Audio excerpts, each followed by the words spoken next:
আরে মিয়া, আপনি কোন গ্রহে বাস করেন? আপনি কি মঙ্গল গ্রহে বাস করেন? দেশের খবর কি কিছু রাখেন?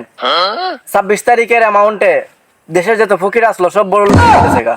আসলে ভাই আমি এতদিন মঙ্গল গ্রহে ছিলাম, কিন্তু আজ থেকে আমি বৃহস্পতিতে পা রাখতে যাচ্ছি। আপনারা আমার পিছনে কি দেখতেছেন? অবশ্যই বাস দেখতেছেন। আসলে আমি বাস লিয়া কথা বলতে আসি নাই, আমি বলতে আইছি যে 26 তারিখের কথা নিয়ে।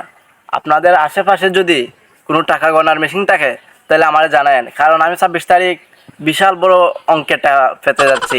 আমার তো ওই টাকা আমার হাতে গোনা সম্ভব না। যদি কয়েকটা মেশিন থাকে তাহলে আমার লেগে ভালো হবে।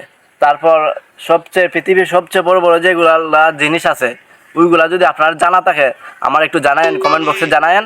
আমি ওইগুলা কিনবো, কারণ আমার এত টাকা আমার শেষ হবে না। পৃথিবীর সব কিছু যদি কিনি তারপর 26 তারিখের টাকা দিয়ে আমার কিচ্ছু শেষ হবে না। আরে মানে কি হইতেছে? আরে বাবা, ভিডিও হইতাছে। কিসের ভিডিও? আরে তুমি সাইডে দাঁড়াও, সাইডে দাঁড়ায় এমন আমি কি তা হইতাছি। আচ্ছা আচ্ছা। আরে মিয়া, আপনি কোন গ্রহে বাস করেন? আপনি কি মঙ্গল গ্রহে বাস করেন? দেশের খবর কি কিছু রাখেন? 26 তারিখের অ্যামাউন্টে দেশের যত ফকির আসলো সব বড় লোক হয়ে যেতেছে। আর আমি হইলাম আরেক ফকিরনি, আমি কোটিপতি হতে যাচ্ছি। ওইটার কথা হইতেছে মিয়া, তুমি কথা বুঝো না। ফকিরনি গুনা নেই। আসলে ভাই আমি এতদিন মঙ্গল গ্রহে ছিলাম, কিন্তু আজ থেকে আমি বৃহস্পতিতে পা রাখতে যাচ্ছি।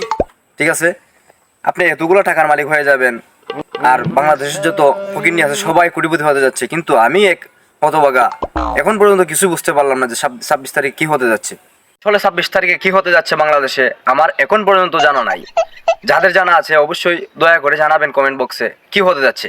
আমার জানতে খুব ইচ্ছে আর যে আসলে কি হতে যাচ্ছে বাংলাদেশে 26 তারিখে। আসলে কি বাংলাদেশের সমস্ত ফকিরনিরা ধনী হতে যাচ্ছে? তাহলে তো আমারও খুব আগ্রহ যে আমিও এই পাখিনি ধনী হতে পারি। সবাই একটু জানাবেন।